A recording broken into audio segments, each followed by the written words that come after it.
कथा का तीसरा दिन आज प्रारंभ होने जा रहा है। सभी से विनती है कि शांतिपूर्वक बैठ जाएं, कोई भी व्यक्ति खड़े नहीं रहें।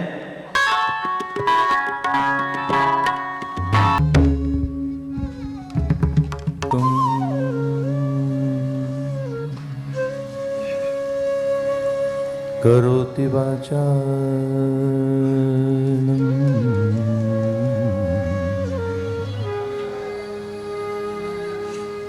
पंगुं लंघयते गिरिं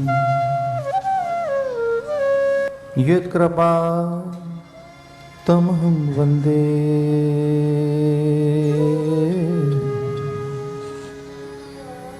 परमानन्दमाधवम्।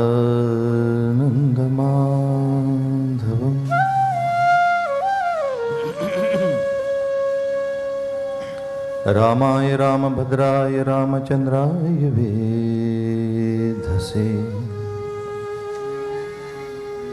रघुनाथाय नाथाय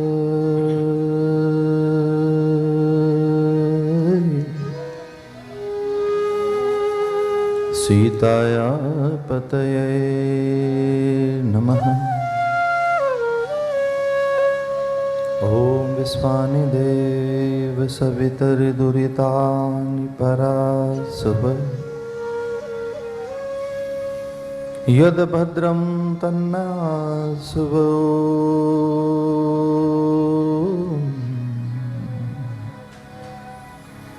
शांति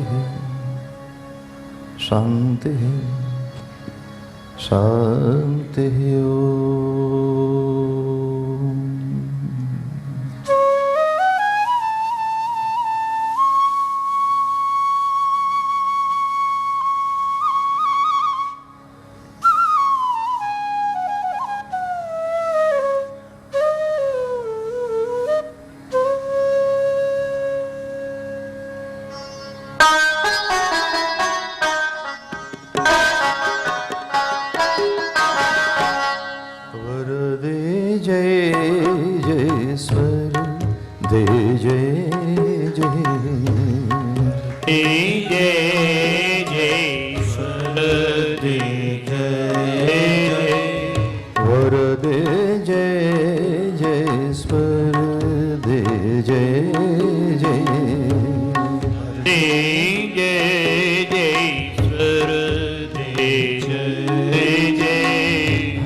जयतु भारती जय जय जय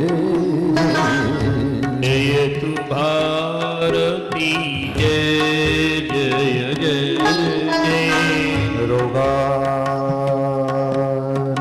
वर्षानुबंसि तुष्टा रुष्टा तु कामान सकलानभीष्टा त्वमाश्रिता विपन्नराणां त्वमाश्रिता आश्रयतां प्रयान्ति।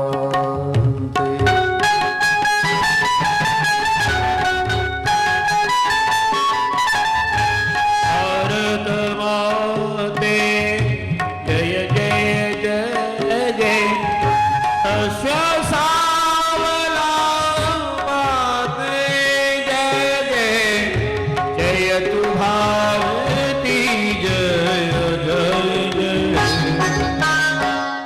भारत माते जय जय जय जय भारत माते जय जय जय जय हनुमान गोसाई जय जय हनुमान गोसाई जय जय जय हनुमान गोसाई जय जय जय हनुमान गोसाई जय जय जय हनुमान गोसाई जय जय जय हनुमान गोसाई जय हनुमान गोसाई कृपा करो गुरुदेव की नाई कृपा करो गुरुदेव की नाई। जय जय जय हनुमान गोसाई जय जय जय हनुमान गोसाई कृपा करो गुरुदेव की नाई कृपा करो गुरुदेव की नाई। कृपा करो गुरुदेव की नाई कृपा करो गुरुदेव।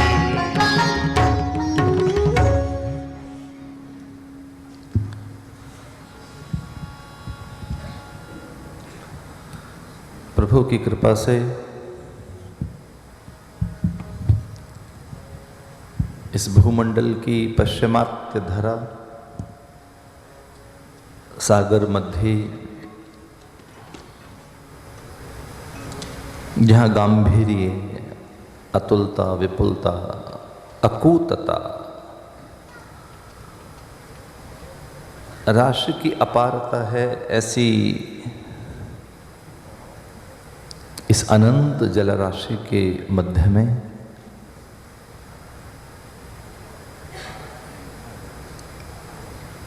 परोपकार संस्था की सत उद्यम सत्संकल्प से आहूत इस कल्याणी मंगला मधुरा मोक्षप्रदा भव भय भंजका श्री राम कथा के पावन अनुष्ठान में मंचस्थ यति मंडल आचार्य मंडली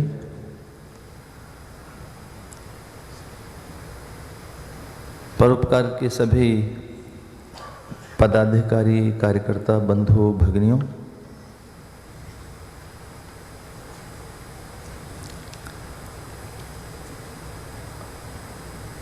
कथा के मुख्य यजमान आदरणीय बालकृष्ण मित्तल, उनकी सहधर्मणी सौभाग्यवती रेखा मित्तल, विनया विचार विद्या वेदों से संपन्ना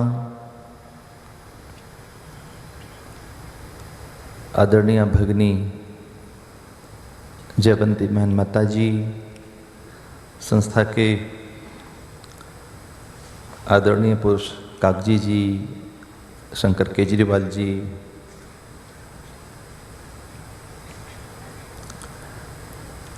कथा के प्रेरक आदरणीय विनोद गाडिया जी और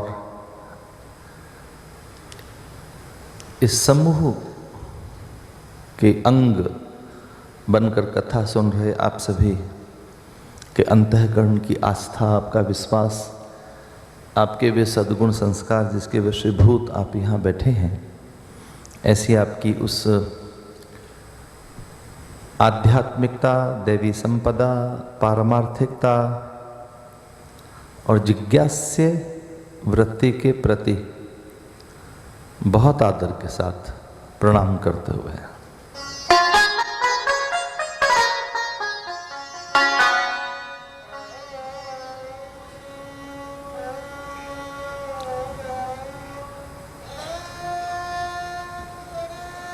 प्रकाश हमारी स्वाभाविक मांग है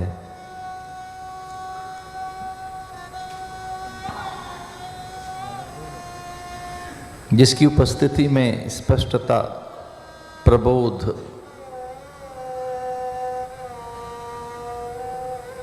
वस्तुओं के अर्थ और स्वयं की सत्ता उद्घाटित होती है।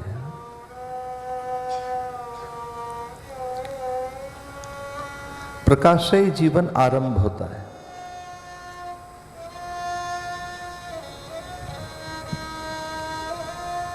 प्रकाश का अर्थ है जो दिवस का निर्माण करे। दिवस का अर्थ है कि जब निद्रा नहीं, प्रमाद, जड़ता नहीं, जब आप कर्मशील हैं, कर्मठ हैं, उद्यमी हैं, उद्योगी हैं, आपकी चेष्टाओं में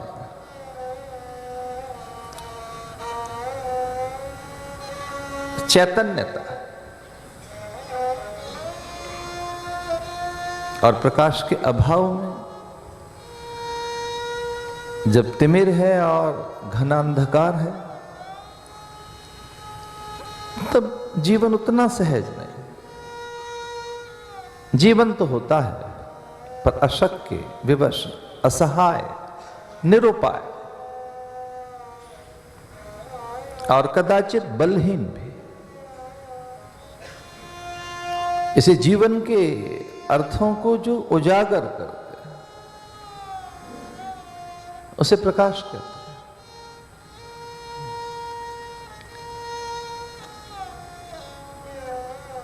एक चर्चा आत्म प्रकाश की भी की गई है, जिसे सत्य प्रकाश, ज्ञान का प्रकाश कहें। और उस ज्ञान के, सत्य के प्रकाश में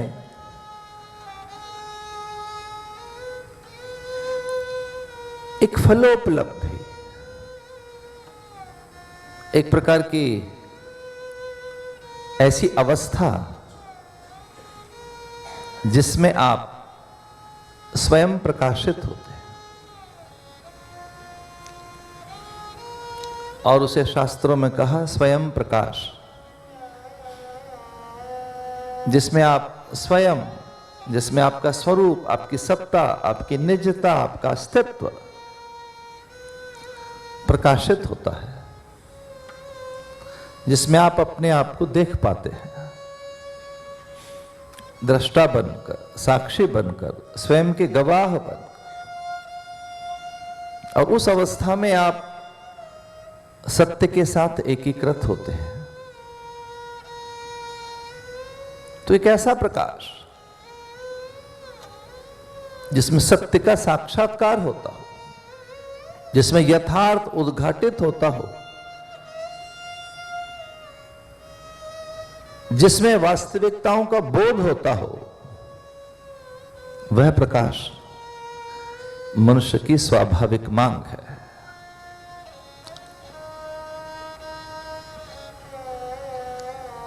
तो ऐसे ही उस प्रकाश के लिए ये कथा है।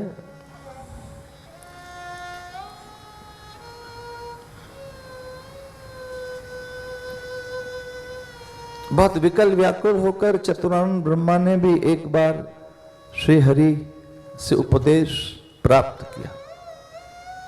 कथा को उपदेश भी कह सकते हैं, क्योंकि कथा मूल रूप से उपदेश ही है। और प्रगति ठहर जाती है उस व्यक्ति की जो उपदेश को अमान्य कर देता है, जब उपदेश के प्रति अरुचि पैदा हो जाए, उपदेश के प्रति विरक्ति पैदा हो जाए, उपदेश के प्रति आप में उत्सुकता का अभाव हो, सीखने के लिए आप आंखें मूंद लें और उपदेश को आप नकार दें, तो इससे बहुत बड़ी हानि नहीं होगी। हां, एक स्वाभाविक आत्मिक बौद्धिक चारित्रिक नैतिक प्रगति ठहर जाएगी। हो सकता है कि भौतिकीय स्थितियां बड़ी समृद्ध हों, हो सकता है कि पदार्थों की प्रचुरता हो, वस्तुओं की बहुलता हो, वैभव हो, पर चारित्रिक दृष्टि से, नैतिक दृष्टि से, विचार की दृष्टि से, भाव की दृष्टि से व्यक्ति प्राय दुर्बल होता जाता है। इसलिए एक अंतर की संपन्नता, एक भीतर का वैभव, एक अंतः समृद्धि बड़ी चीज है। अगर आप भीतर से समृद्ध हैं, अंतर का दारिद्र्य, अंतर का अभाव मिट गया है, तब ये जो अंतःकरण की समृद्धि है, अंतःकरण का अर्थ है, अंतःकरण में 4 चीजें हैं, मन, बुद्धि, चित्त और अहम। अंतःकरण की जब बात कही जाती है तो अंतःकरण मायने जिसमें 4 चीजें हैं, ये 4 का समूह अंतःकरण है। मन, बुद्धि, चित्त, अहंकार। तो जो अंतःकरण का दारिद्र्य है, अंतःकरण का अभाव है, वो अगर मिट सके, मन कहीं समृद्ध हो सके, वह विशाल हो सके, उसकी मूढ़ता मिट सके और चित्त का चांचल्य खो सके, बुद्धि के भ्रम और उसकी भ्रांतियां निवृत्त हो सकें और हमारा अहंकार कहीं समर्पित हो सके, ईश्वर की सत्ता से एकीकृत हो सके, तो वो जो एक अंतःकरण की संपन्नता है, वह बड़ी चीज है। हमारे सत्पुरुषों का, संतों का, सद्ग्रंथों का ऐसा कहना और मानना है कि उपदेश अंतःकरण को समृद्ध बनाता है, उसे पवित्र बनाता है, उसे दिव्य बनाता है और उसके कोने कोने के अंतर से सुवास और सुगंध को, उसके भीतर के एक एक अवयव को अनुपम, उदात्त और श्रेष्ठ बनाता है। तो एक दिशा है वैचारिक पवित्रता की दिशा, कि विचार पवित्र रहें, भाव निर्मल रहें, चरित्र उन्नत रहे, आचरण में पारदर्शिता रहे, नैतिकता रहे और जीवन भव्य नहीं दिव्य बने, भव्य नहीं दिव्य बने, दिव्य। तो जो ये जो डिविनिटी है, टुवर्ड्स डिविनिटी, दिव्यता की ओर जीवन हमारा बढ़े, दिव्यता की ओर, उसके लिए ये कथा है।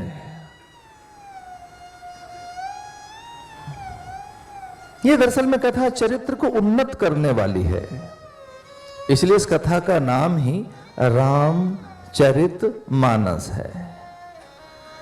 राम और मानस के बीच में चरित्र है। नामकरण बड़ा अलौकिक है इस कथा का, बड़ा अद्भुत नामकरण है इसका। राम के साथ चरित्र और फिर मानस, मानस में राम का चरित्र आ सके, रामचरित्र। और मैं बहुत विश्वास के साथ कहना चाहूंगा कि हमारी संस्कृति जो कालजयी मृत्युंजयी संस्कृति है, हमारी संस्कृति जो अत्यंत प्राचीन, पौराणिक, वैदिक अथवा दैवीय संस्कृति है, हमारी संस्कृति जो देव संस्कृति है, उस संस्कृति में कोई बड़ा चरित्र ढूंढ कर निकालें आप, उन्नत कोटि का चरित्र, तो मुझे लगता है कि वह चरित्र राम का ही हो सकता है।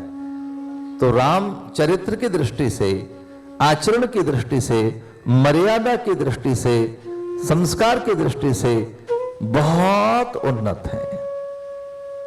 इसलिए इस पश्चिम की धरती पर मैं ये विचार करते हुए कहना चाहूंगा कि कोई ये पूछना चाहे कि भारत का चरित्र क्या है, तो भारत का चरित्र राम है।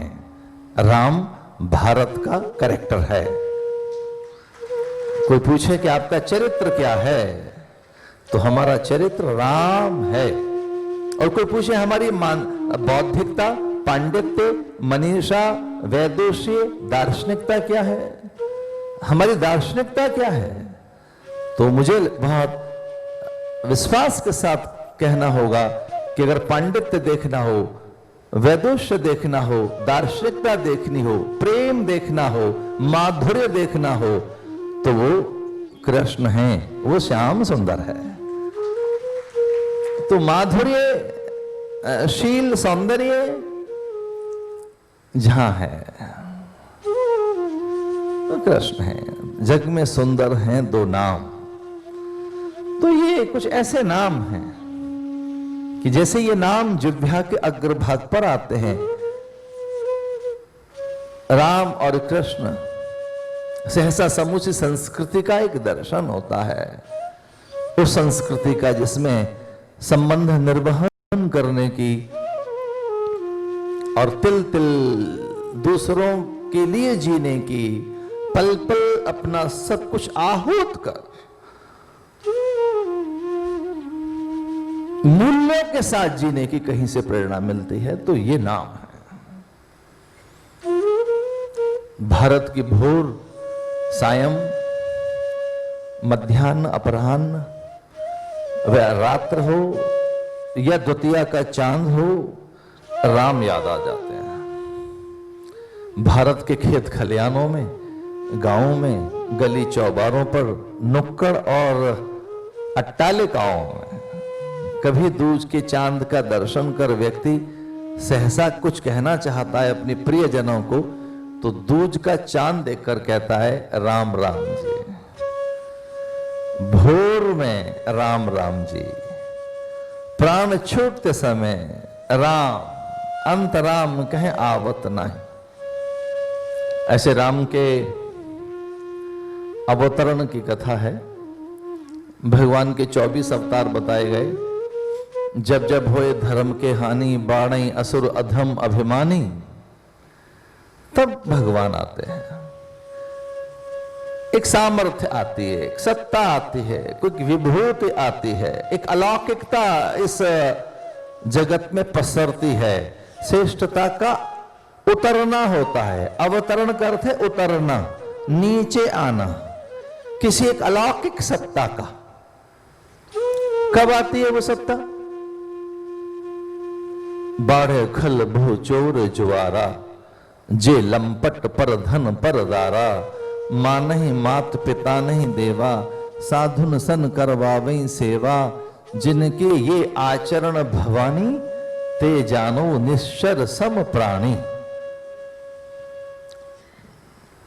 शिव ने कथा आरंभ की है। इस कथा के वक्ताओं में जो मूल वक्ता हैं वह भगवान शिव हैं, और पार्वती और शिव के इसमें संवाद है। एक बड़ी रोचक बात बता रहा था कि जो अपने पति से अधिक प्रश्न कर सकती है, तर्क कर सकती है, लोक कल्याण के लिए नाना प्रकार की पहेलियों का हल पाने के लिए हर पल व्याकुल रहती है, ऐसी कोई पत्नी नहीं है सिवाय पार्वती के। इसे शिव और पार्वती के जितने संवाद मिलते हैं, उतने संवाद राधा और कृष्ण के नहीं, राधा और रुक्मणी के नहीं, उतने संवाद सीता राम के नहीं, उतने संवाद किसी पति पत्नी में नहीं हुए। मैंने चूंकि पुराणों को स्पर्श किया है, इसलिए बहुत ही विनोद और प्रसन्नता के साथ कह रहा हूं कि जो बहुत प्रश्न करती हैं उनका नाम पार्वती है। जो बहुत प्रश्न करती हैं, लेकिन स्वयं के लिए नहीं, लोक कल्याण के लिए, जैव जगत के हित के लिए, सत्य को उघाड़ने के लिए, वास्तविकताओं को जानने के लिए, लोक मंगल के लिए। इसे जितने प्रश्न किए होंगे पार्वती ने, उतने किसी पत्नी ने अपने पति से नहीं किए होंगे। और एक जगह तो भगवान को कहना पड़ा, अभक्ते नैव दातव्यम गोपितम रक्ष पार्वती। हे पार्वती, आप इतने प्रश्न कर तो रही हैं मेरे से, पर कुछ भेद आप अगर मुझसे लेना चाहती हैं तो ये उनको मत बता देना जो अधिकारी नहीं है, जो अधिकारी नहीं है। अभक्ते नैव दातव्यम, इससे बहुत विद्या आप मुझसे अर्जित कर चुकी हैं, जन्म मृत्यु के रहस्य जान चुकी हैं, आपके हाथ अब सब कुछ लग गया है, लेकिन इतना ध्यान रखना कि अभक्त को मत बताना। तो पार्वती ने फिर प्रश्न किया कि जो अपात्र हैं, अयोग्य हैं, अमान्य हैं, अपूज्य हैं, भ्रष्ट हैं, पतित हैं, अधम हैं, निकृष्ट हैं, नीच हैं, वो कैसे करेंगे? जो अपात्र हैं, अयोग्य हैं, अमान्य हैं, बहिष्कृत हैं, दुर्बल हैं, जो पातकी हैं, अधम हैं, वो कैसे करेंगे? तो फिर भगवान ने कहा फिर ऐसा करना, ये कथा उन्हें सुना देना, ये चरित्र उन्हें सुना देना, इससे योग्यता आएगी, योग्यता। इसलिए ये कथा हमारे अंतःकरण में योग्यता और पात्रता पैदा करती है। ये पॉटर नहीं छोड़ूंगा मैं कथा में, इस पॉटर को मैंने पकड़ा है, कुम्हार को, तो ये नहीं छूटेगा। एक निवेदन करना चाह रहा था मैं कि पात्र कब बनता है? जब मिट्टी में पात्रता हो जाए। पहले मिट्टी में तो पात्रता हो। जब तक मिट्टी में पात्रता नहीं होती, जब तक माटी तैयार नहीं होती, तब तक पात्र नहीं बन सकते। इसलिए पात्र या बर्तन निर्माण हो सके, निर्माण हो सके, आकार आ सके, उसके लिए मिट्टी तैयार होनी चाहिए। इसे कोई भी समय ऐसा नहीं होता कि बीज डाल दिया जाए। खेत में पात्रता है कि नहीं, इसलिए कृषक खेत तैयार करता है। एक खेती की तैयारी होती है, और जब खेत तैयार हो जाता है तो फिर उसमें बीज डाला जाता है, और बीज की कुछ मांग है।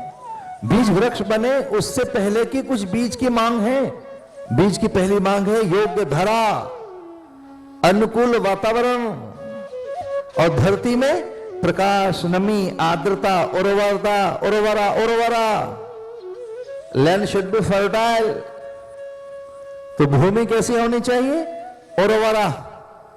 तो भूमि में उर्वरा, उन्नत कोटि की उर्वरा, आर्द्रता, गीलापन, प्रकाश, और किंचित वहां पवन। अगर वहां ऑक्सीजन नहीं है तो ध्यान रखना बीज गल जाएगा।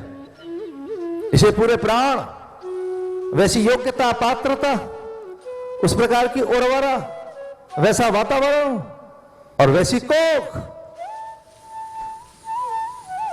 इसलिए एक गर्भ की भी तैयारी होती है, और गर्भ पूरा पक गया है तभी भ्रूण रोदन करते हुए बाहर आता है, और कई बार तो भ्रूण वहीं प्राण दे बैठता है। जन्म नहीं होता, भ्रूण वहीं मर जाता है, क्योंकि गर्भ में कोई विकृति है, गर्भ में कोई रोग है। इसे बीज की जो स्वाभाविक मांग है वह धरा की उन्नतता, उर्वरा, आर्द्रता, गीलापन, पवन, प्रकाश, और तब कहीं वृक्ष बनता है वो। तो ये कथा क्या करती है? पात्रता पैदा करती है। पात्रता, फिर आप कोई भी निर्माण कर लें। तो फिर ऐसे कोख हो जहां राम आए। उस समय ऋषियों ने कहा था कि ध्यान से सुनो, भगवान कौन सी कथा सुना रहे हैं। बाड़े खल बहु चोर जुआरा, जब धरती पर खल पैदा हो जाए, बाड़े खल, ये खल कौन होते हैं? खल कौन है? जो दूसरों की निजता, स्वतंत्रता, स्वायत्तता का हरण करते हैं, उन्हें खल कहते हैं। जो दूसरों की प्राइवेसी चुराते हैं, जो हैकर्स हैं, बस वही खल है। बाड़े खल, ये खल किसे कहेंगे? ये खल ऐसा दुष्ट होता है, ये खल एक ऐसा निशाचर होता है कि दिखने में नहीं आता, होता दुष्ट है, दिखाई नहीं देता। वो चुपके से सारे अधिकार छीन लेगा, आपकी स्वतंत्रता, आपकी निजता, आपकी प्रसन्नता का अपहरण कर लेगा। पता नहीं लगेगा कि कब आपको बौना कर दिया, कब आपके अधिकार छिन गए। बाड़े खल, कुछ ऐसे दुष्ट, कुछ ऐसे निशाचर जो दिखते नहीं हैं, होते हैं, वो समूची धरा का अपहरण कर लेंगे। आपकी स्वतंत्रता, स्वायत्तता, निजता चुरा लेंगे, आपका अपनापन छीन लेंगे, और आपको पता भी नहीं लगेगा कि आप कब दास बन गए, कब आप परतंत्र हो गए, कब आपके ऊपर उनका अंकुश चलता है। इसलिए वो हिरण्याकश्यपु जैसे लोग चलत दशानन डोलत अवनी, जब दशशीष वो दशानन चलता था तो पूरी धरा डोलती थी, पूरी धरा प्रभावित होती थी। बाड़े खल, ये खल कौन? जो खेत खलियानों की हरितिमा पर अपना अधिकार कर ले, भूमि की उर्वरा पर अपना अधिकार कर ले, दिशाओं पर, समूची अंतरिक्ष की जो ऊंचाइयां हैं उन पर उनका अधिकार हो जाए, उन्हें खल कहेंगे। तो इतना बड़ा उनका अधिकार हो गया था कि समूचे देव उनके अधीन हो गए थे, यम वरुण भयभीत थे, कुबेर वहां दास बन गया था, अप्सराएं बुहारी लगाती थी, शनि बांध दिया गया था, इंद्र के घिग्घे बन जाते, ब्रह्मा भयभीत हो जाते, शिव कुछ कर नहीं पाए, क्योंकि उसने बड़ी चतुराई के साथ उन्हें प्रसन्न कर लिया, और तो और उनका प्रदेश प्रभावित हो गया। कहते हैं कैलाश हिला दिया उसने, कैलाश प्रभावित कर दिया। तो बड़ा चतुर खिलाड़ी रहा होगा, जिसने शिव को प्रसन्न कर लिया। यम वरुण उसके अधीन है, इंद्र आदि भयभीत हैं, देवता बंधक हैं। कितना बड़ा व्यक्ति रहा होगा रावण। चलत दशानन डोलत अवनी, पूरी धरती उसके सामने हिलती है, उसे कौन चुनौती दे? उसने कहा कि हमें एक जगह से संकट हो सकता है, यहां राम पैदा हो सकता है, इसलिए जाओ ताड़िका, मारीच, सुबाहु, इसलिए उनके आश्रमों को घेर लो, उनके आश्रमों को, साधु संत ऋषि मुनियों को लक्ष्य बनाओ।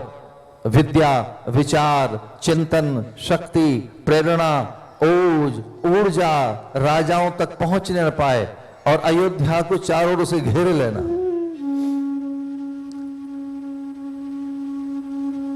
ऐसे में दशरथ ने व्याकुल होकर बुढ़ापे में कहा कि हे देव, पुरुषाय, विराट पुरुषाय, कि समूची धरती को जो बंधक हो गई है धरा, इसे मुक्त करे।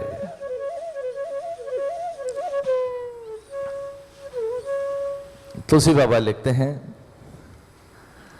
ये सारी व्याकुलता के साथ उनके मन में ग्लानि पैदा हुई।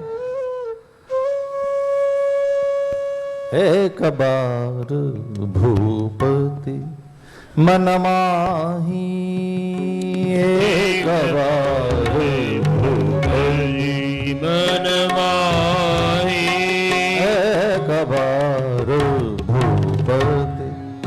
मन माही एक बार भूपति मन माही ग्लानि मोरे सुतनाही ग्लानि मोरे सुतनाही एक बार भूपति मन माही एक बार भूपति मन माही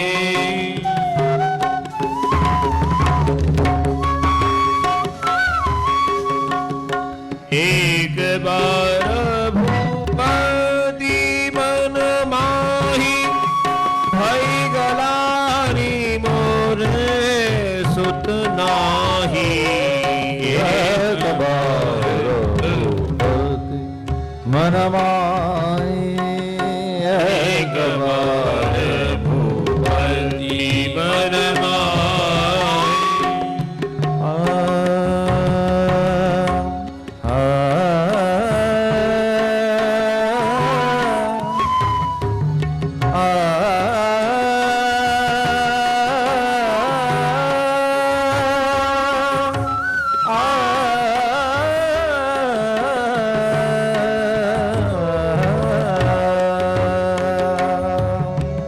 సగమద మగ సగమద నిద మగ ధని సా నిధ నిధ మధ మగ మగ స ఏక బార భూపతి मन माही भई गलानी मोरे सुत नाही एक बार भूपति मन माही भई गलानी मोरे सुत नाही एक बार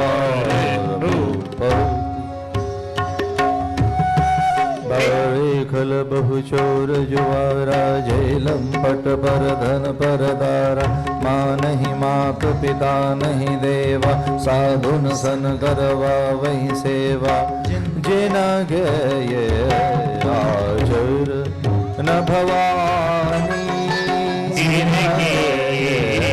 आचर न भवानी जानो निश्चर सम प्राणी ते जानो ईश्वर सम प्राणी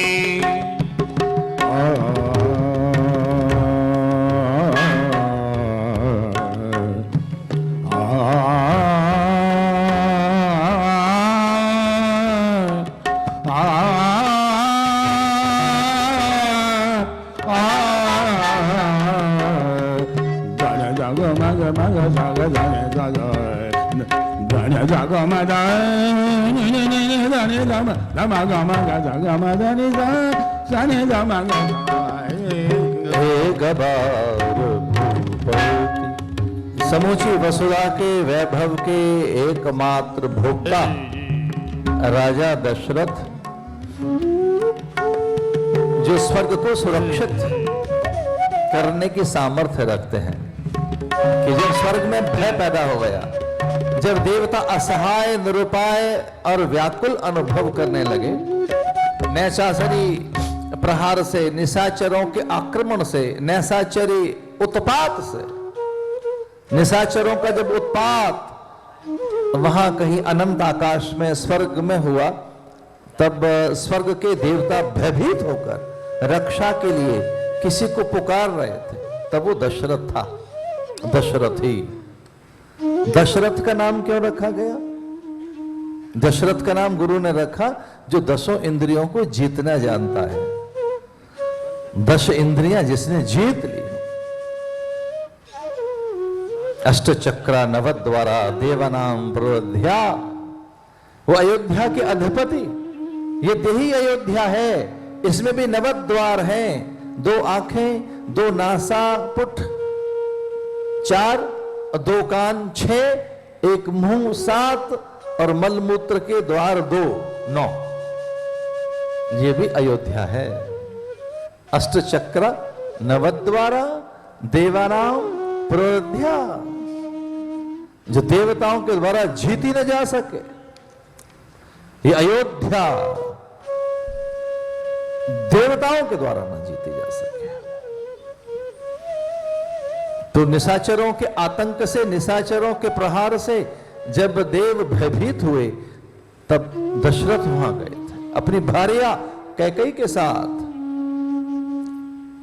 उन उन्मादियों के उत्पात को, उन उपद्रवियों के उद्धत और आतंकवादियों के आतंक को चुनौती दी। दशरथ ने स्वर्ग को मुक्त कराया।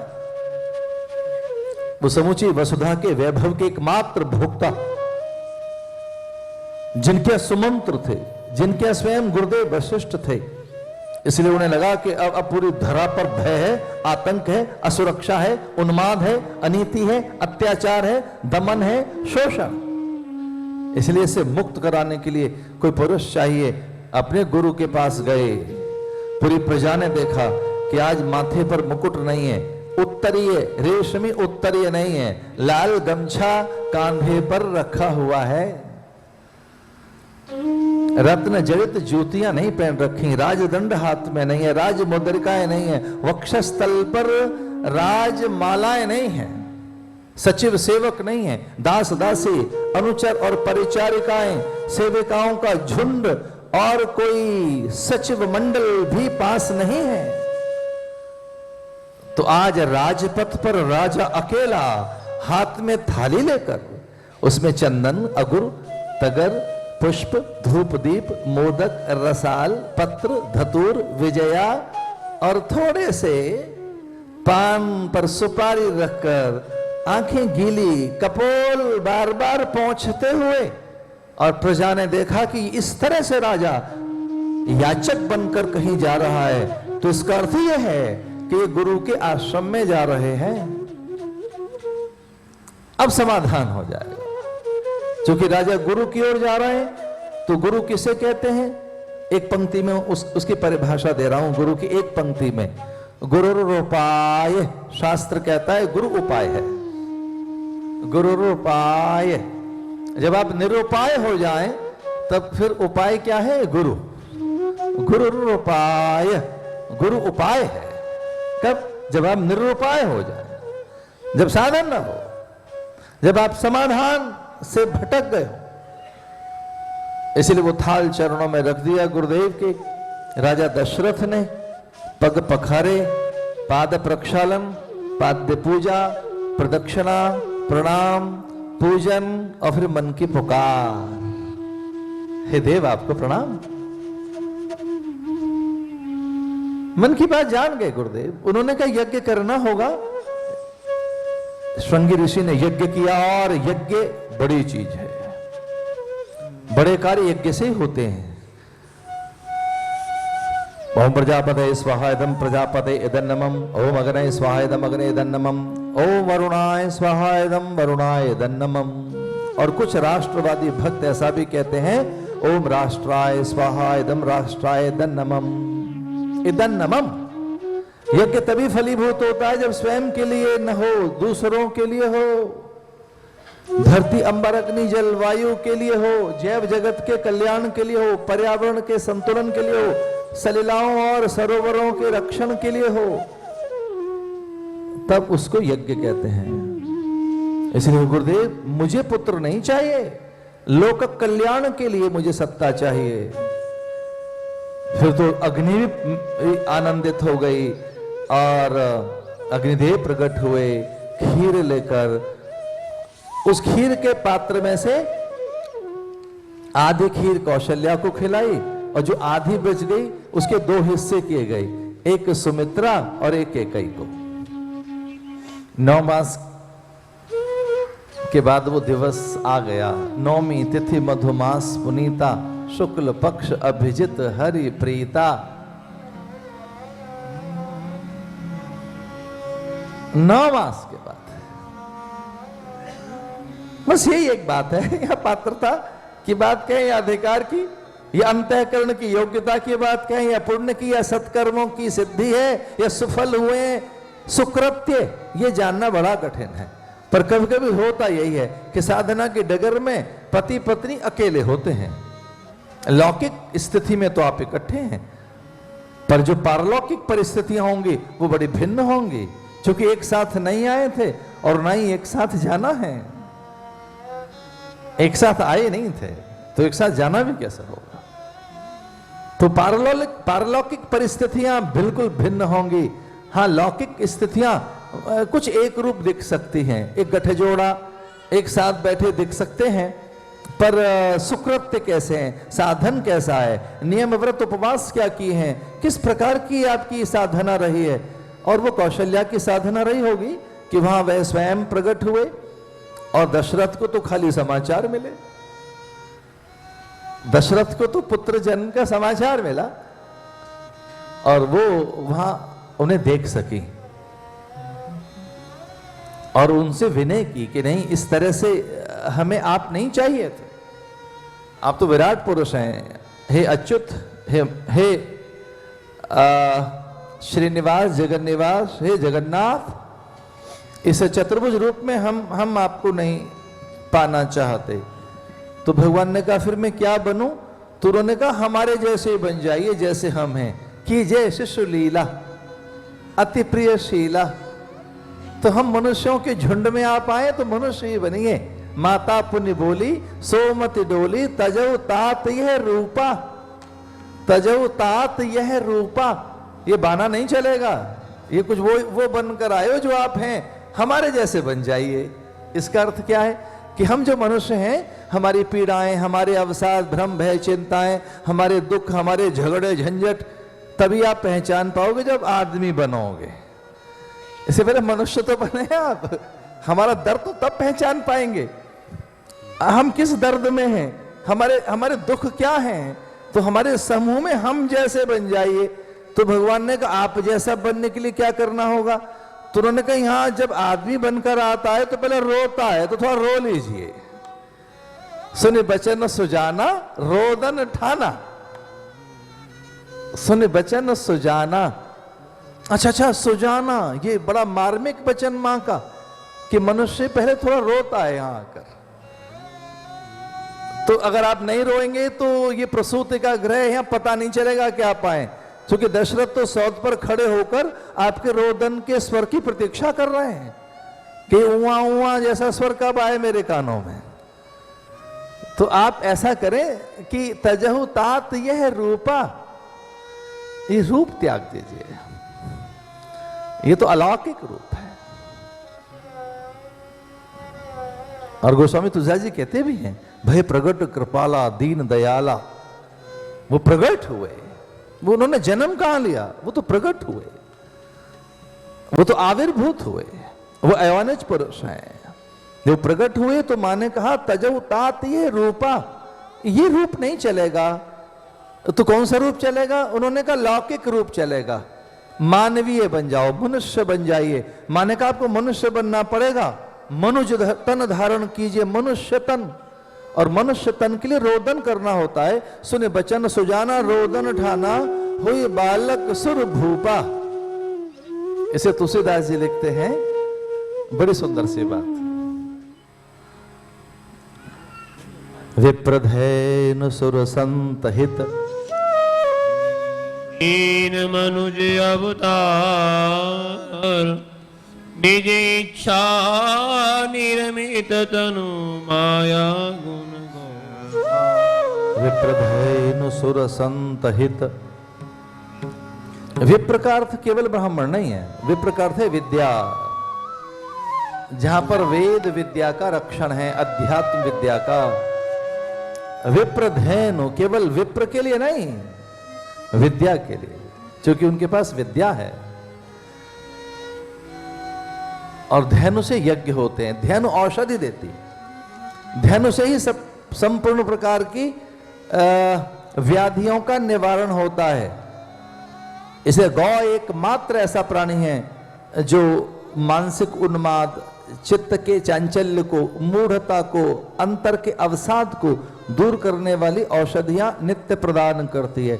उसकी वायु, रज, मूत्र, दुग्ध, दधि, घृत, नवनीत।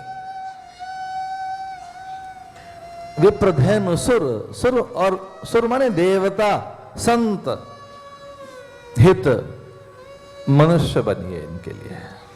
तजो तात यह रूपा, ये रूप तज दीजिए। सुन वचन सुजाना रोदन ठाना। और एक और बात करना, बड़ा चरित्र, बहु चरित्र, बड़ा चरित्र का संपादन करना। इसे राम के चरित्र में 3 चीजें दिखाई देती हैं, वैचारिक पवित्रता, चिंतन की शुद्धता, चरित्र की उच्चता, आचरण की पारदर्शिता, एक बड़ा चरित्र।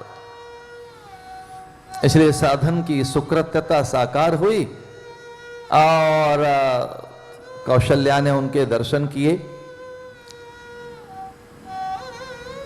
दशरथ को तो केवल समाचार मिले, जब घंट, घड़ियाल, मंजीर, मृदंग, शंख, शहनाई बजाते हुए, मंगलाचार करते हुए अनुचरियां नाचने लगे, तो तब पता लगा कि बालक का जन्म हो गया। घंट, शंख, शहनाई, मंजीर,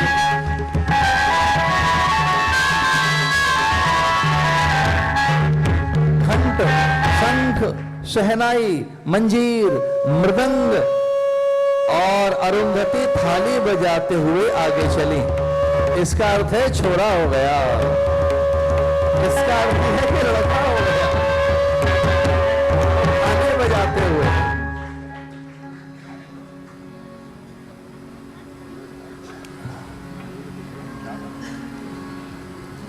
दशरथ पुत्र जन्म सुने कान, दशरथ पुत्र जन्म सुने कान, दशरथ पुत्र जन्म सुने कान, दशरथ पुत्र जन्म सुने कान, मानो ब्रह्मानंद समान, मानो ब्रह्मानंद समान,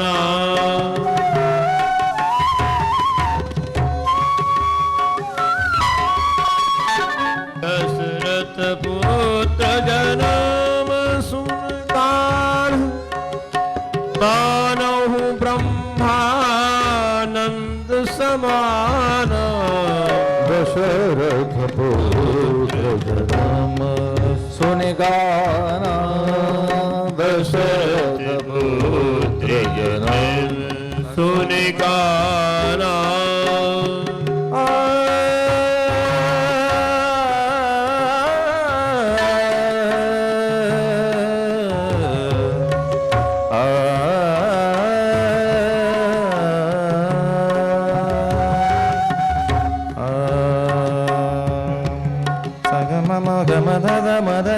नी सा सा म म ग ग सा सा नी नी ध ध म म ग ग सा ग म ध नि सा सा सा ग म ध नि सा सा सा ग म ध नि सा सा सा दशरथ पुत्र जन्म सुने गाना, सा नि ध नि ध म ध म ग म ग सा म ग म ग सा म ग म ग सा दशरथ पुत्र जन्म सुने काना, दशरथ पुत्र जन्म गाना, मानहु ब्रह्म।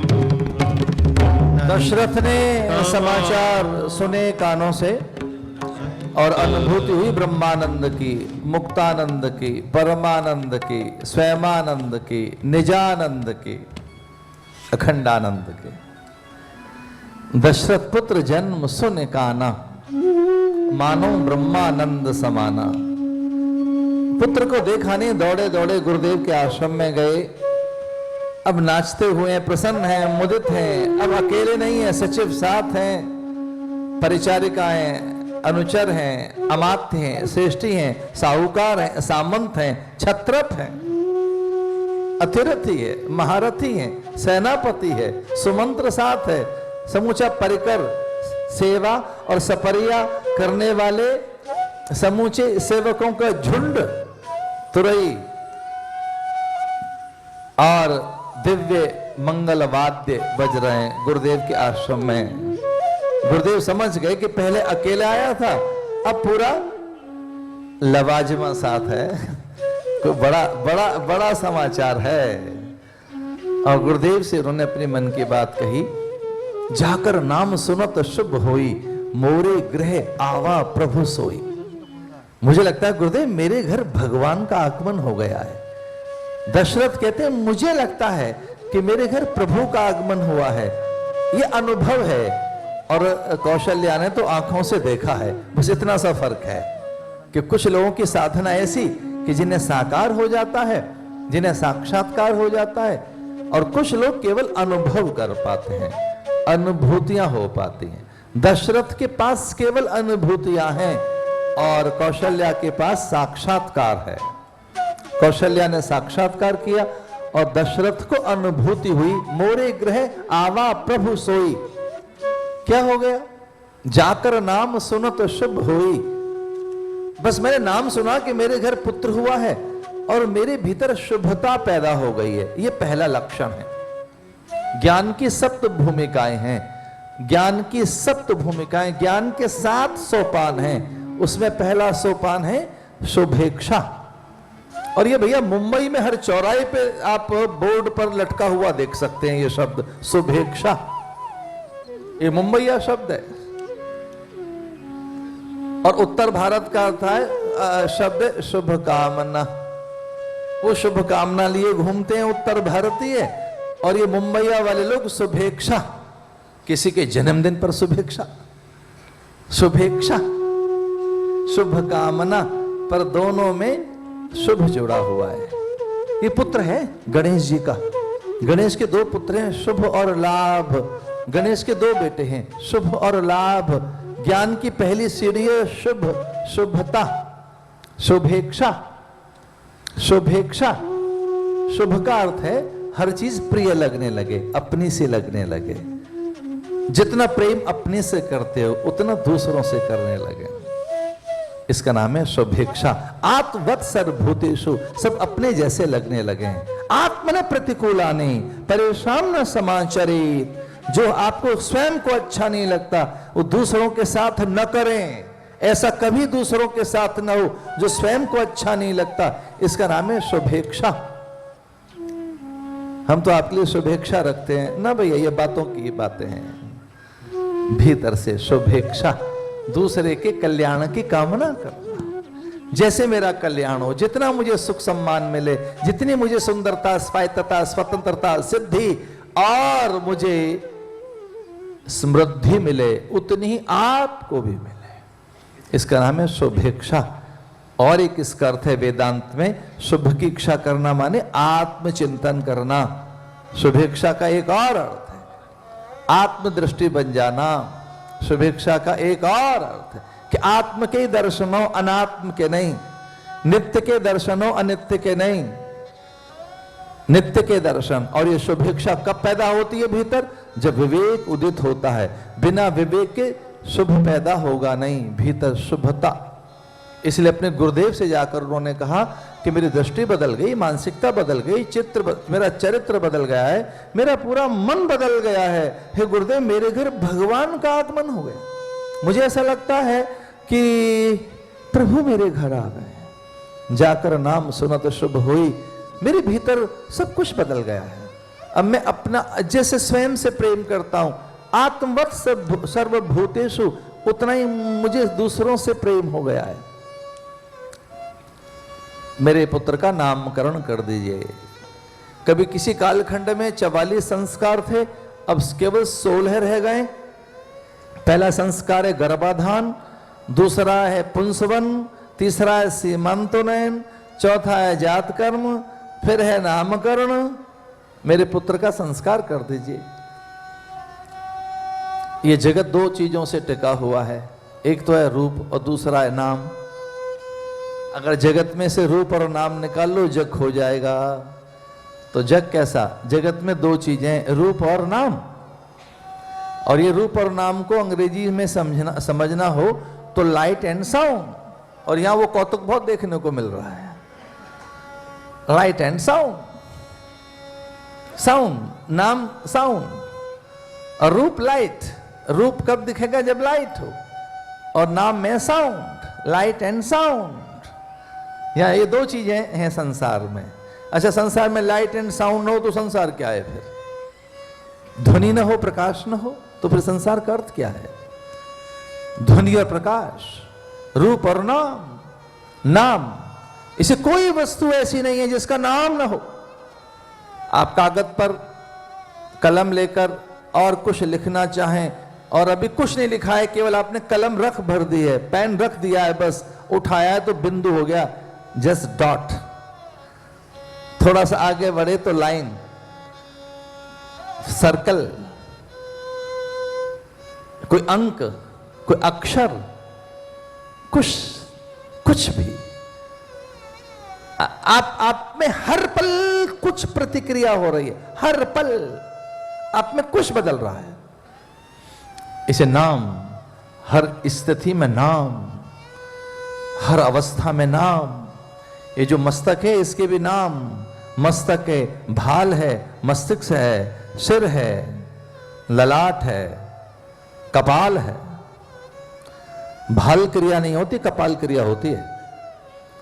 कहिए शब्द की मस्तक क्रिया कर दो, मस्तक की क्रिया नहीं होती, कपाल क्रिया।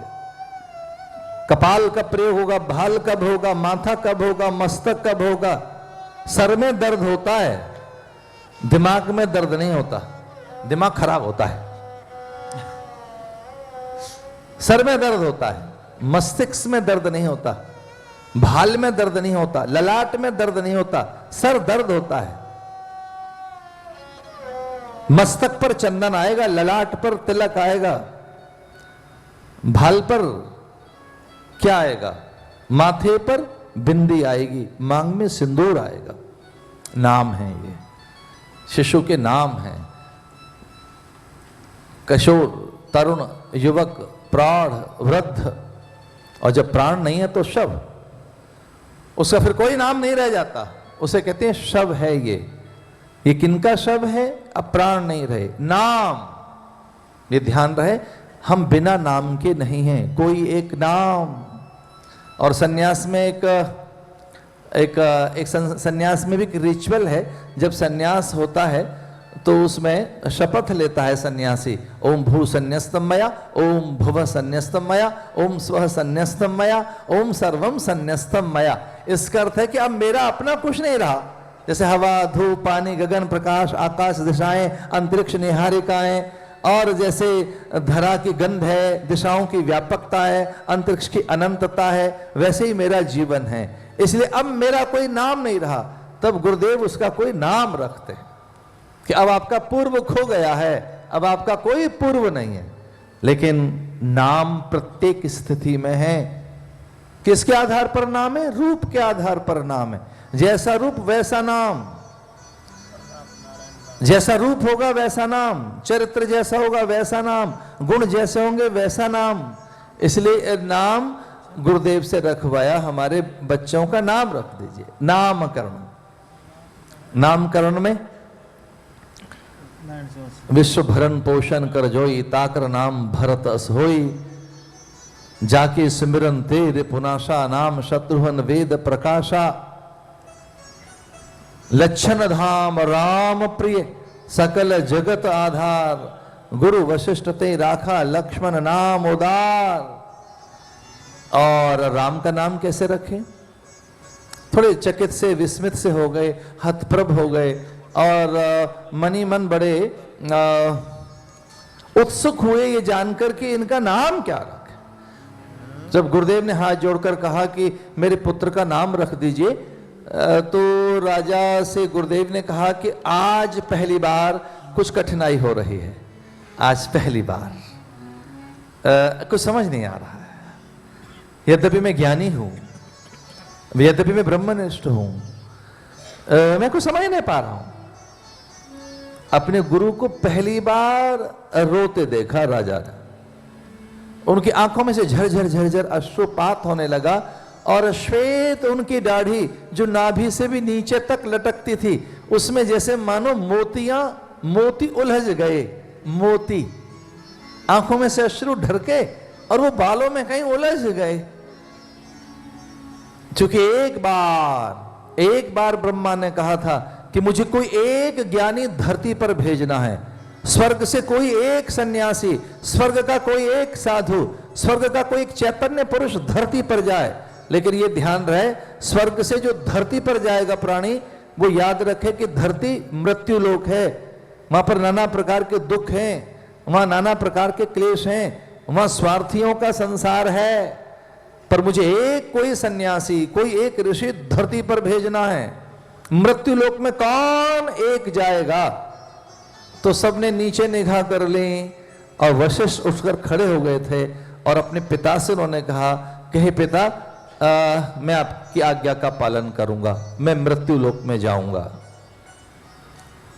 चलने लगे और फिर ब्रह्मा ने उनसे कहा कि देखो, आप धरती पर तो जा रहे हो, पर एक आपको सौभाग्य भी मिलने वाला है। एक सौभाग्य, एक सद्भाग्य ये आपको मिलने वाला है कि भगवान नारायण का अवतरण होगा और उनका नाम रखने का आपको अवसर मिलेगा, जनेऊ पहनाने का और उन्हें गुरु मंत्र देने का। उनके गुरु आप बनेंगे, वो आपके चेले बनेंगे। तो इसलिए राम के अवतरण में, ब्रह्म के अवतरण में, ईश्वर के अवतरण में आपको नामकरण करने का अवसर मिलेगा और फिर आपकी गोद में वो आएंगे।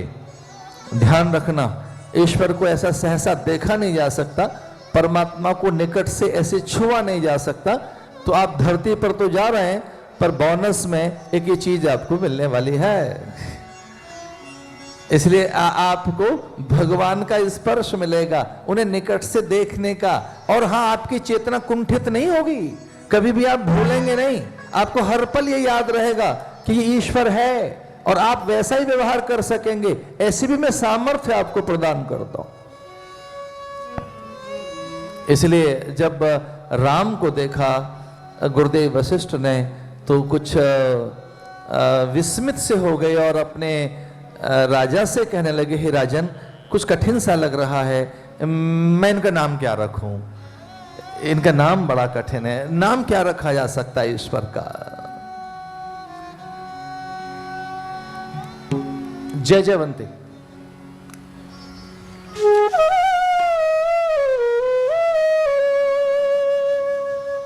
ये नामकरण में राग जय जयवंती में करूंगा।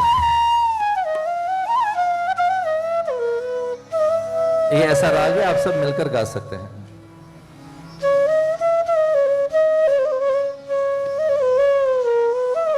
इनके नाम ने कनु पाए, इनके नाम ने इनके नाम ने कनु पाए, इनके नाम ने कनु पाए। मैं रब कहूं सुमति अनुरूपा, मैं रब कहूं सुमति अनुरूपा।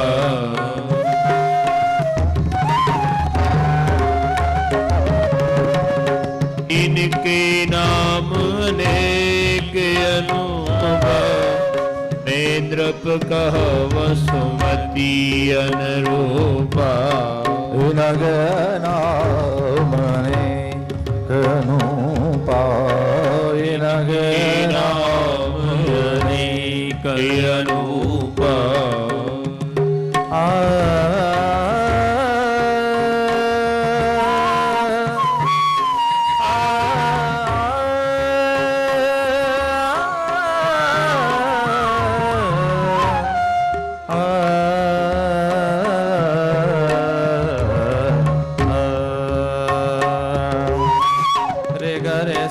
नि पद नि सा ग म रे ग रे सा।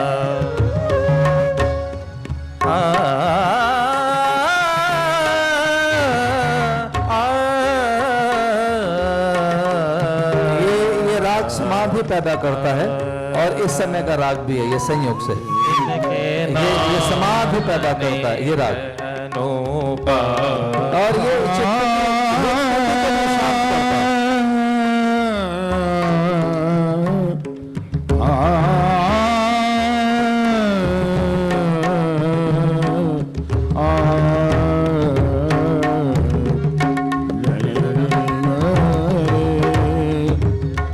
गमधनि दधनि सगर सरनि सधनि दम गम गम गम गय जिनके नाम अनेक अनूपा नेत्रप कह वसुमती अनुरूपा गौनि संति नामानि रूपाणि च सुतश्यते गुणकर्माणि रूपाणि धान्यं वेद नो जन इनके नाम अनुवा नेत्रप कह वसुमती अनुरूपा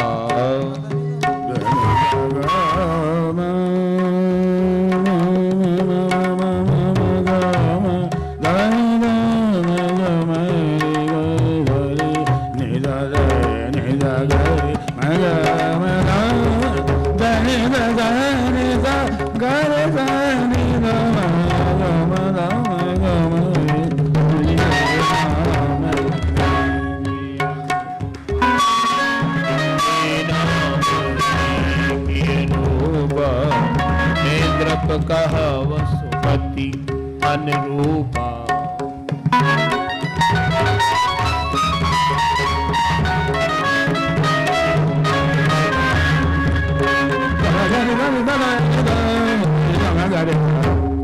गमधनि सा सा गमधनि सा सा सा गमधनि सा सा जिनके नाम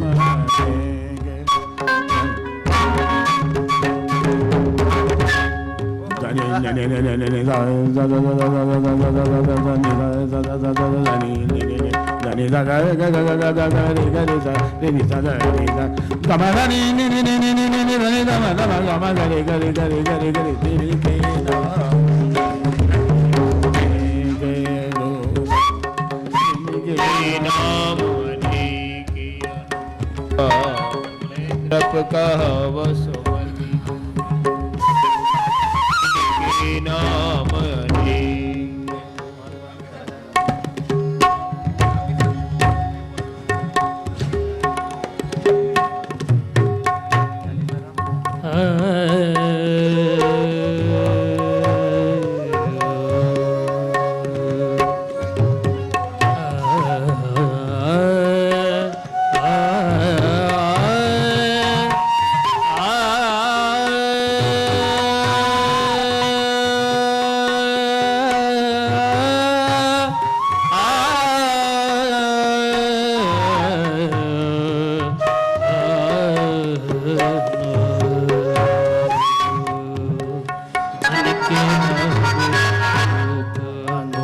मिलकर बोलेंगे मंगल भवन मंगल हारी मंगल भवनय मंगल हारी मंगल भवन मंगल हारी मंगल भवनय मंगल हारी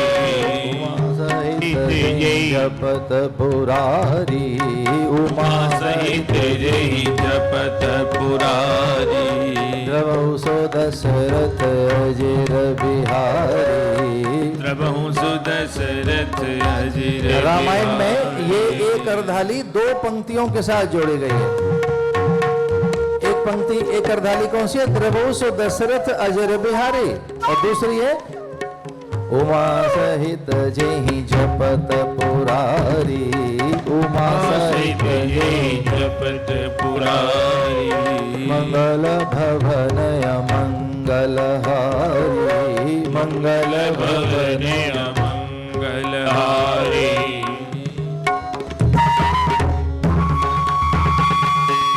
ये इस समय का राग है, और अगर जय जयवंती कुछ देर गुनगुनाया जाए तो चित्त शांत होता है, चित्त बंधता है, मन ठहरता है और विचारों में चुप्पी छा जाती है।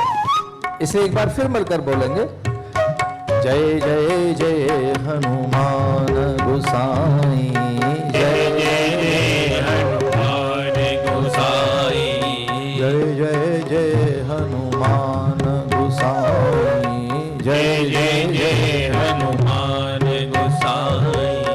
कृपा करो गुरुदेव की नाई। कृपा करो गुरुदेव की नाई।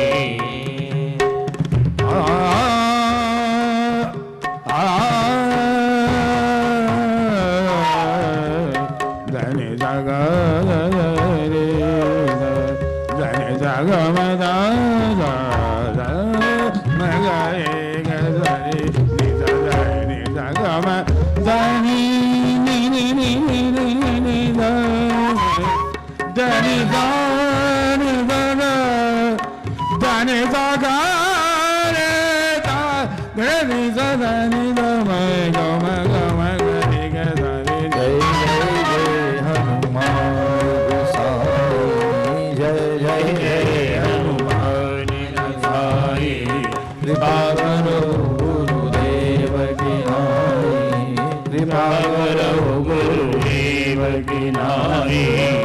इस प्रकार से ये भगवान का नामकरण हो गया और उसका नामकरण हो गया जो अनाम है, अरूप है, अदृश्य है, अलौकिक है, अव्यय है, अच्युत है, अखंड है, अगम है, अगोचर है, अनाम है, उसका नाम हो गया जो अगोचर है। अगोचर का अर्थ है जो देखा न जा सके, अगम का अर्थ है जो समझा न जा सके, अव्यय का अर्थ है जो खर्च न हो, अखंड का अर्थ है जो बिखर न जाए, अदृश्य का अर्थ है जो दिखता नहीं है। इसलिए गुरुदेव वशिष्ठ बहुत आनंदित हुए। नामकरण, चूड़ाकर्म, कर्णछेदन, उपनयन, विद्यारंभ, गुरुगृह गए पढ़न रघुराई, अल्पकाल विद्या सब पाई। विद्या और शिक्षा में अंतर है। शिक्षा संस्कारित करती है और विद्या पूर्णता प्रदान करती है। विद्या व्यक्ति को पूर्ण बनाती है, उसके भीतर की पूर्णता उसे उपलब्ध कराती है। इसलिए एजुकेशन बड़ी चीज है और लेकिन मुझे लगता है कि उससे ऊपर की चीज विद्या है। विद्या माने जो आप में पूर्णता, आपके अभाव छीन ले, जो आपको आनंद को उपलब्ध करा दे। वे विद्या संपन्न होकर लौटे। राम के जीवन में बहुत संत आए, ऋषि मुनियों के झुंड में घिरे रहे राम, लेकिन राम के जीवन में दो संत ऐसे थे जिनकी विपरीत विचारधाराएं थीं, जो कभी मिल नहीं पाए। राम के कारण ही वो मिल सके। दो पैरेलल फिलॉसफी उस समय चल रही थी, अलग अलग फिलॉसफी थी, पर दो विचारधाराएं इतनी प्रचंड थी, वो धरती पर थी, वो आज भी है। एक कौन सी विचारधारा? प्रारब्ध की। दो ऋषियों के बारे में। एक ऋषि कौन से हैं? जो कर्म में विश्वास रखता है, उसका नाम है विश्वामित्र। कर्म प्रधान विश्व रचि राखा, जो जस करे सो तस फल चाखा। एक का तो कर्म में विश्वास है और दूसरे का भगवान में भरोसा है। दूसरा क्या कहता है? होइए वही जो राम रचे राखा, को कर तरक बढ़ावे शाखा। दोनों कभी मिल नहीं पाए, लेकिन राम ने उनको जोड़ दिया। विश्वामित्र भिक्षा मांगने द्वार पर आ गए। दशरथ से कहा कि तेरे द्वार पर न आने के शपथ खाई थे, तेरे द्वार पर कभी नहीं आऊंगा। ये तो सौगंध दिखाई थी कि तेरे द्वार पर तो कभी नहीं आऊंगा, क्योंकि तेरे द्वार पर आने का अर्थ है कि वशिष्ठ का साक्षात्कार। लेकिन अब चूंकि ये तेरा द्वार नहीं रहा, ये हरिद्वार है, हरिद्वार है। अब तेरा घर कहां रहा? ये भगवान का घर है, ये तो परमात्मा का घर है, अब तेरा घर नहीं रहा। तो जब से राम आपके पास आए, इसलिए दशरथ, ये अब अयोध्या जहां राम है वो राम की अयोध्या है, ये आपका घर नहीं रहा, अब तो मंदिर हो गया है। मैं कनक भवन में नहीं आया, मैं किसी राजा के द्वार पर नहीं आया, और राजा से मैं भिक्षा मांगने आया हूं कि मुझे भिक्षा में ये गौर बदन सुंदर दो भाई, ये भिक्षा में जरा दो बेटे तेरे चाहिए। मेरे यहां कोई कमी नहीं है किसी चीज की, लेकिन हाँ मैं भिक्षा में ये मांगने आया हूं और भिक्षा में एक और चीज मांगने आया हूं, गुरुदेव वशिष्ठ से आशीर्वाद भी मांगने आया हूं, क्योंकि मेरे मन में इनके लिए कोई एक दूरी थी कि ये मेरे चित्त को इन्होंने शांत किया है, इसलिए मैं ये मांगने आया हूं कि आपके दोनों पुत्र चाहिए लोक कल्याण के लिए। यज्ञ याज्ञ रुक गए, अनुसंधान ठहर गया है, ऋषि मुनि बैठकर चिंतन नहीं कर पाते, साहित्य नहीं रचा जा रहा है, और स्थापत्य, वास्तु, आयुर्वेद, और उससे भी बड़ी चीज है धनुर्विद्या, सामरिक नीतियां सब ठहर गई हैं। चूंकि हमारे आश्रम को घेर लिया है निशाचरों ने, सुबाहु ने, मारीच ने, ताड़िका ने, वो बड़े चतुर हैं, हम कुछ कर नहीं पा रहे। सामान्य ऋषि मुनियों को वो तंग नहीं करते। जहां पर अस्त्र शस्त्र हैं, जहां पर विद्या है, जहां प्रवीणता है, कौशल है, जहां प्रतिभाएं हैं, योग्यताएं हैं, जहां हमारे पास में अपार अनुभव हैं, उन्हें बाधित कर रहे हैं वो।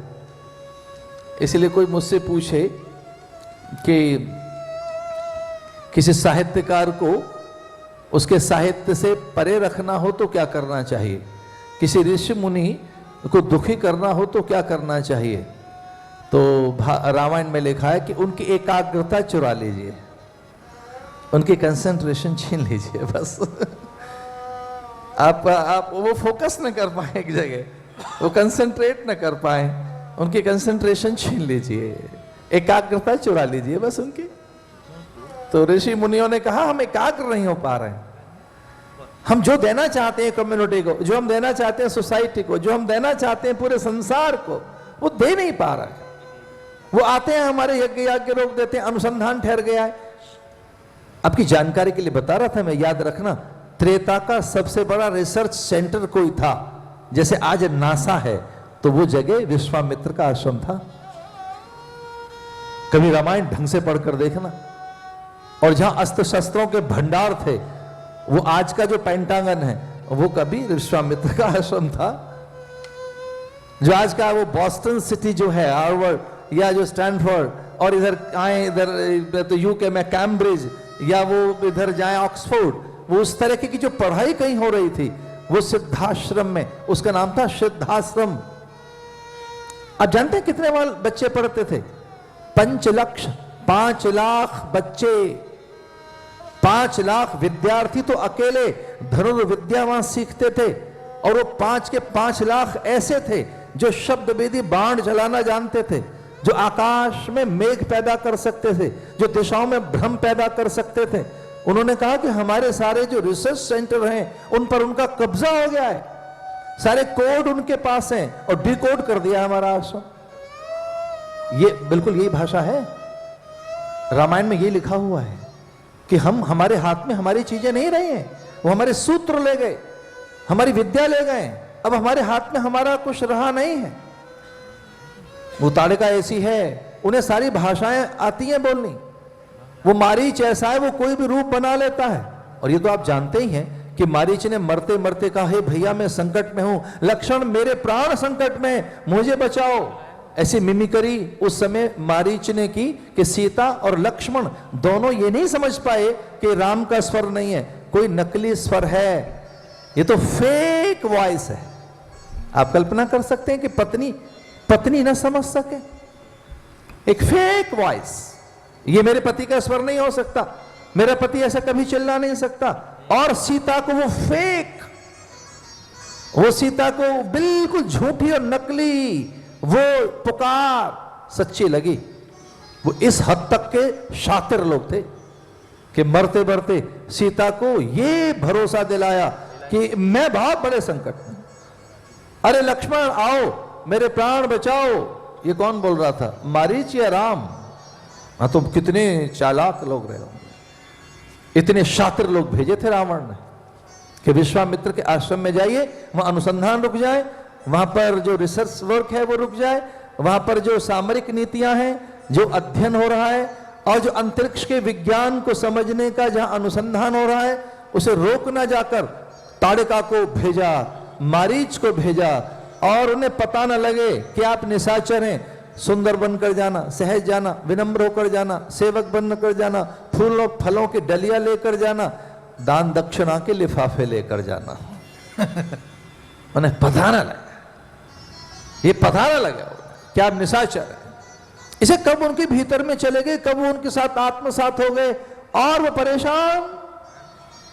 ऋषि मुनियों के हाथ में कुछ नहीं रहा सिवाय चिंता के। और एक दिन चिंता करने लगे कि गाधि तने मन चिंता व्यापी, हरि बिरु मरैन निश्चर पापी। मैं इसलिए आया हूं कि मुझे राम लक्ष्मण चाहिए।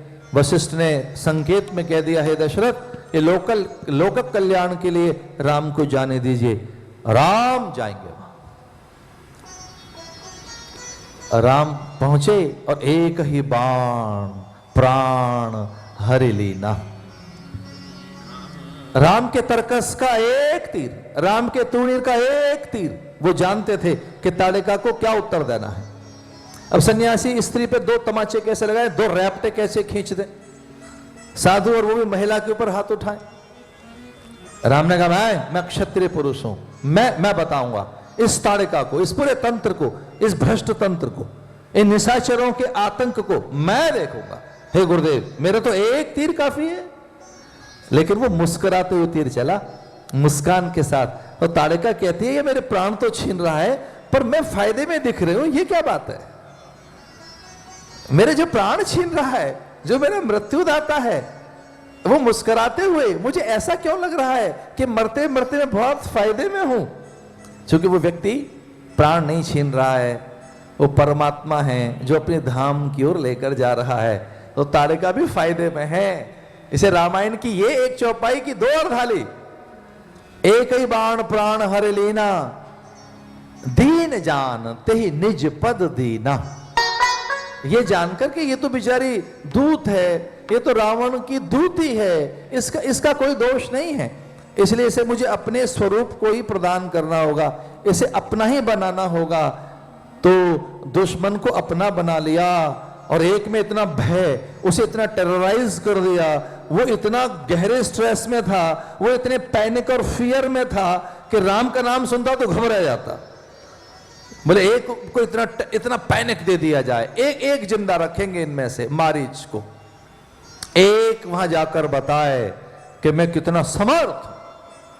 तो राम ने एक छोड़ दिया मारीच और उसको अपने बाण पर रखकर वहां भेजा कि जा रावण को बता देना कि मैं आ गया हूं। और उस सिद्धाश्रम को मुक्त कराया। किसे मुक्त कराया? विद्या के केंद्र को, अनुसंधान के केंद्र को, अस्त्र शस्त्र जहां थे उस केंद्र को।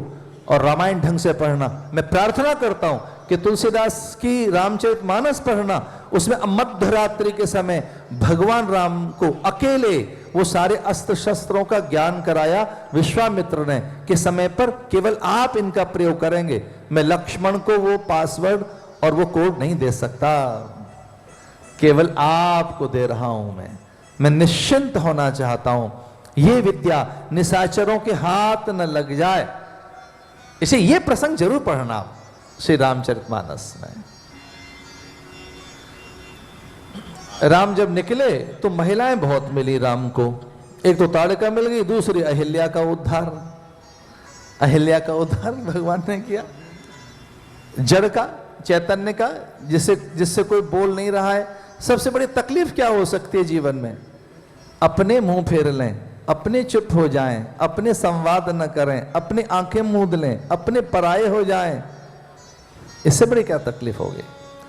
पराया आंखें फेर ले तो कोई बात नहीं, पराया आपसे न बोले। या फ्लोरेंस में या पिज़ा में या कौन से शहर आएंगे, या रोम में, आपसे कोई बात न करे, कोई फर्क नहीं पड़ता। पर आपका पति, आपकी पत्नी, आपकी पुत्री, परोपकार के अधिकारी और परस्पर सब लोग आपसे बात न करें, आप तो परेशान हो जाओगे। ये क्या हो रहा है? अपने ही बात न करें। इसे संवाद सेतु है, और संवादहीनता सेतु टूटना है। इसे डायलॉग रहना चाहिए। पति पत्नी के बीच में संवाद नहीं थे, वो जड़ हो गई थी, वो कहीं आश्रम में शिला बनकर, बुत बनकर, पत्थर बनकर पड़ी थी। राम की दृष्टि गई, राम ने उसका उद्धार किया। गुरुदेव का बहुत बड़ा आदेश था कि चरण छूने हैं।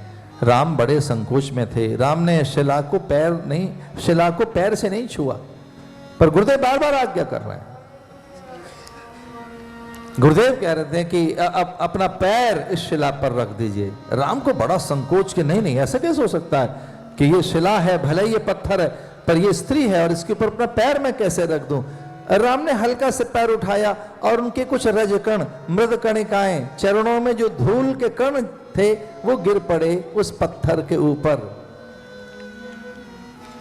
गौतम नारी श्राप बस उपलधे धर धीर, चरण कमल रज चाहती कृपा करो रघुवीर।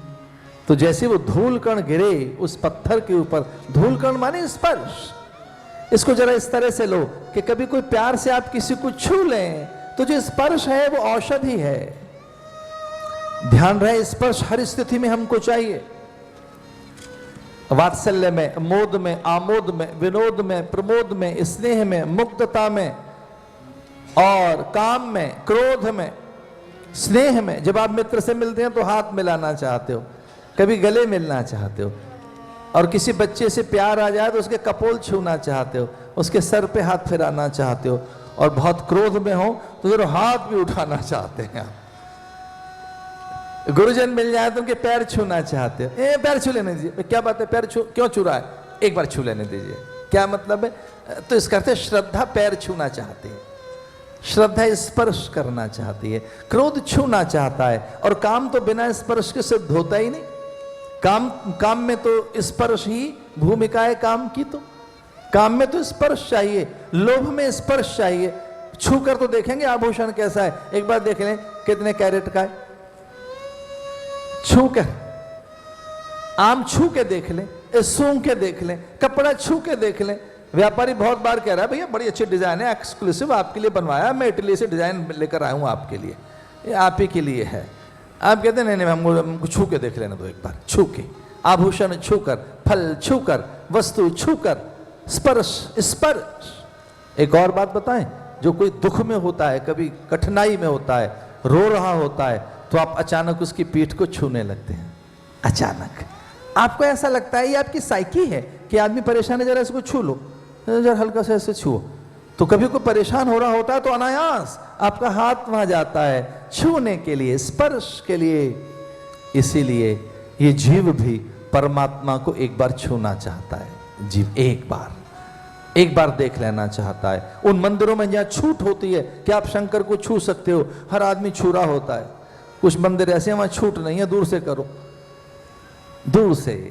तो परसद पद पावन शोक नशावन, गोस्वामी तुलसीदास जी लिखते हैं परसद पद पावन। जैसे स्पर्श हुआ तो शोक चला गया, परसद पद पावन।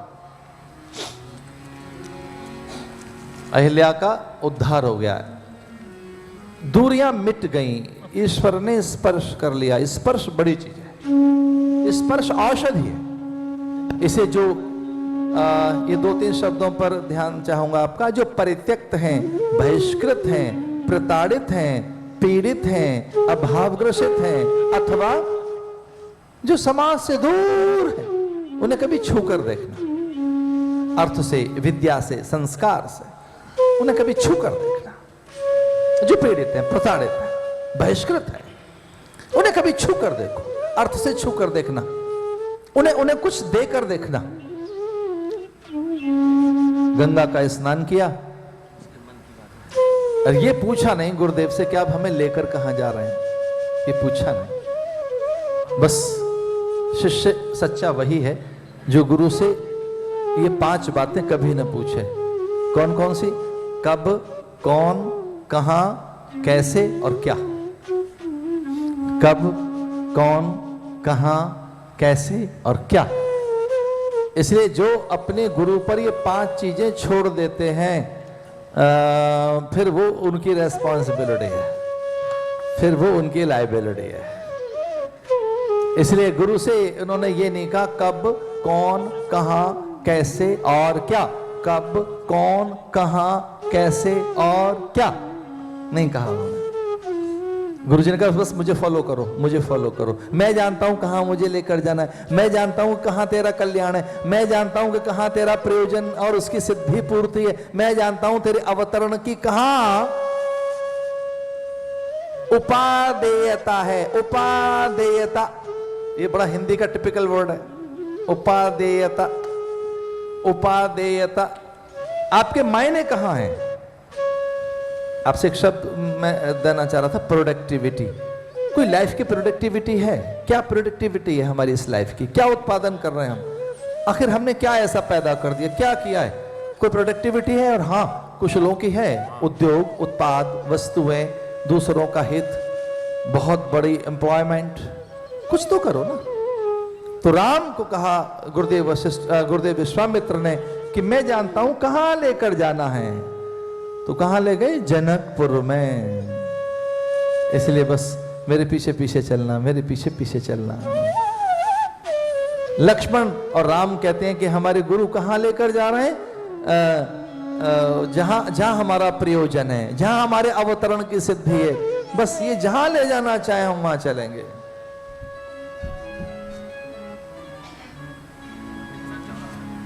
जिधर ले चलोगे उधर मैं चलूंगा।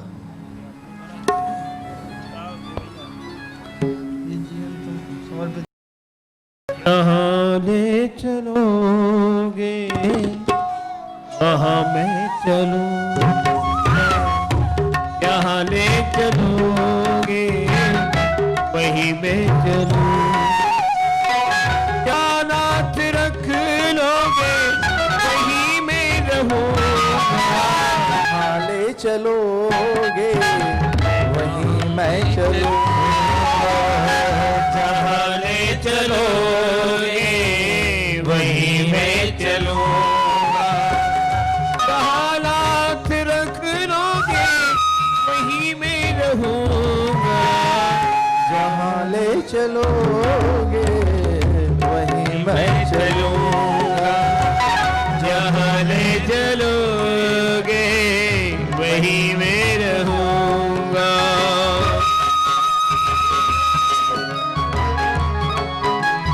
भारत के प्रसिद्ध बांसुरी वादक की बांसुरी पे ध्यान दीजिए। एक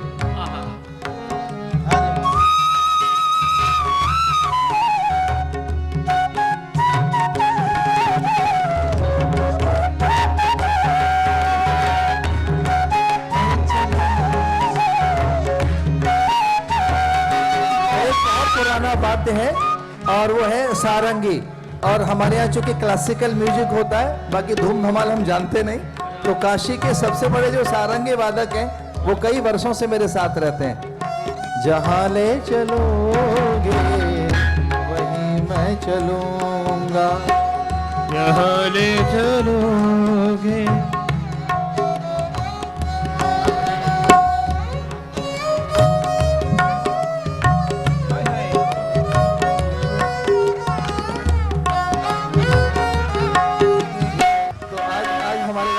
पहुंच गए हैं, तो कल एक उत्सव करेंगे और वो भगवान के राम जन्म का उत्सव है। फिर वन में चलेंगे भगवान राम के साथ।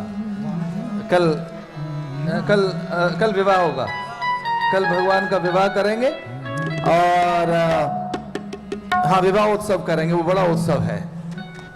और वो गृहस्थ आश्रम की सबसे बड़ी, वो तो यज्ञ है एक प्रकार से। तो ऐसा कथा में बहुत कुछ कहने का मन है, समय और वो सारी चीज़ें मेरे सामने आकर खड़ी होती हैं, लेकिन फिर भी मैं बड़ा आनंदित हूँ क्योंकि आप में उत्सुकता है कुछ जानने की। आज कल एक जगह जहाँ कार्यक्रम था वहाँ का स्थान बड़ा सीमित था, तो सब लोग बैठ नहीं सके थे। तो आगे से कोई ऐसे स्थानों पर हम चाहेंगे कि कार्यक्रम न हो कि जहाँ सब लोग सहकार न कर सकें, ऐसे ही जगह सारे कार्यक्रम हों जहाँ सब लोग सहकार कर सकें। तो कुछ लोगों को ऐसा लग रहा था कि हम नहीं बैठ पाए, वहाँ क्या था, तो वहाँ खाली कुछ एक दो प्रश्नोत्तरी मेरी हुई, और जिनके साथ नहीं हुई हैं वो अपने मन में प्रश्न रखें, विश्वास कीजिए मंच से उत्तर मिलेगा, जरूर उत्तर मिलेगा। तो यहाँ से उनके उत्तर अपने आप प्राप्त होंगे।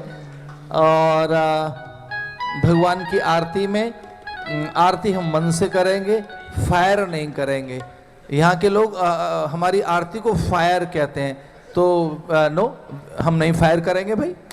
अगर आपको ऐसा लगता है तो हम बिल्कुल फायर नहीं करेंगे। और हमारी अग्नि तो एक ज्ञानाग्नि है। अच्छा, अग्नि जानते हो कितने प्रकार की है? ज्ञानाग्नि, जठराग्नि, क्रोधाग्नि, ये सारी इतनी अग्नियां हैं।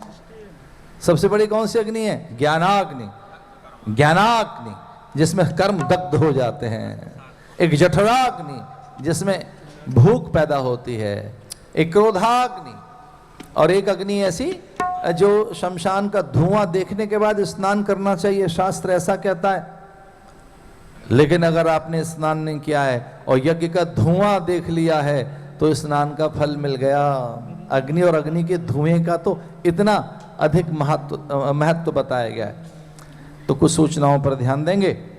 और चूंकि ये कथा, ये हॉल हमको केवल 11 बजे तक के लिए मिला है, तो मेरी घड़ी में इस समय 10:45 होने जा रहे हैं। तो कुछ सूचनाओं पर ध्यान दें। आरती होगी भगवान की, कल विवाह करेंगे। और अगर आप में से कुछ लोग कहते हैं हमें स्वामी जी से मिलना है, तो ज़रूर कुछ एक आध दिन ऐसा रखेंगे कि कोई प्रश्नोत्तरी हो सके या हम फिर से मिल सकें।